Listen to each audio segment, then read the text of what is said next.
पुणे महापालिकेचा प्रभाग क्रमांक 18 अर्थात वानोडी साळुंकेरी या प्रभागातून मी काँग्रेस पक्षाच्या चिन्हावर निवडणूक लढवत आहे. माझ्यावरचे सहकारी साहिलजी केदरे असतील, रत्नप्रभाताई जगताप असतील, शमिकाताई जांभूळकर असतील आणि मी स्वतः अर्थात प्रशांत जगताप ही निवडणूक खूप आत्मविश्वासपूर्वक लढतोय.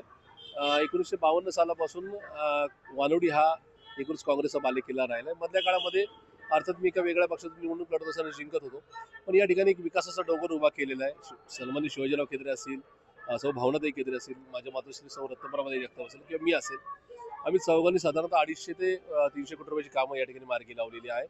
इथं भाजपच्या आमदार, खासदार आणि नगरसेवकांच्या काळात झालेले घोटाळे, ट्रॅफिक जाम, गुन्हेगारी वाढण्याचं जे प्रमाण, या सगळ्या गोष्टीच्या प्रश्नावर आज भाजपवर संतप्त नका प्रतिक्रिया लोकांच्या आहेत. मी विचारधारेबरोबर जाण्याचा घेतलेला निर्णय, केलेली विकास कामं आणि आमच्यातला नम्रपणा पाहून निश्चित मतदार हा आमच्या पार्टीशी या 15 जानेवारीच्या मतदानामध्ये आणि पुढे सुद्धा कायम राहील.